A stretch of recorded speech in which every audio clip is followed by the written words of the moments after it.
ഖേമ committee റിപ്പോർട്ടിൽ അടിയന്തര നടപടി ആവശ്യപ്പെട്ട് മുഖ്യമന്ത്രി പിണറായി വിജയന് രാജ്യത്തെ എഴുത്തുകാരുടെയും സാമൂഹിക സാംസ്കാരിക പ്രവർത്തകരുടെയും തുറന്ന കത്ത്. അരുന്ധതി റോയ്, ഇന്ദിരാ ജയ്സിംഗ്, TM കൃഷ്ണ ഉൾപ്പെടെയുള്ള 7 പേരാണ് കത്തിൽ ഒപ്പുവെച്ചത്. വിവരങ്ങളുമായി ഡൽഹിയിൽ നിന്ന് അച്യുതൻ ചേരുന്നു. അച്യുതൻ, എന്തൊക്കെയാണ് ഇവർ മുഖ്യമന്ത്രിയോട് ആവശ്യപ്പെട്ടിരിക്കുന്നത്?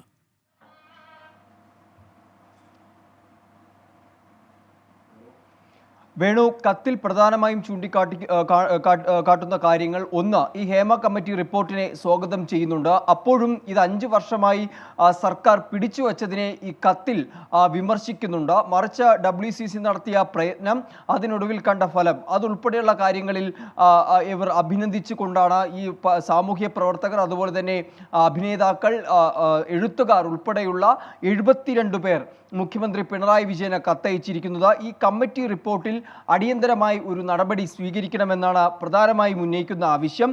സിനിമാ സെറ്റിൽ ടോയ്ലറ്റ് ഉൾപ്പെടെയുള്ള അടിസ്ഥാന സൗകര്യങ്ങൾ ഉറപ്പാക്കണം, വേതനം, തൊഴിൽ നിബന്ധനകളും ഉറപ്പാക്കുന്ന കരാർ അത് കൊണ്ടുവരണം, അതുപോലെ തന്നെ സിനിമാ മേഖലയിൽ വേതനത്തിലെ വിവേചനം ഒഴിവാക്കണം എന്നീ ആവശ്യങ്ങളാണ് കത്തിൽ പ്രധാനമായും ചൂണ്ടിക്കാട്ടുന്നത്.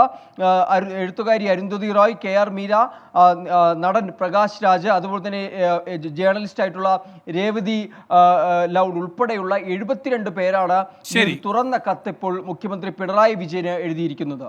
അച്യുതനാണ് ഡൽഹിയിൽ നിന്ന് വിവരങ്ങളുമായി ചേർന്നത്.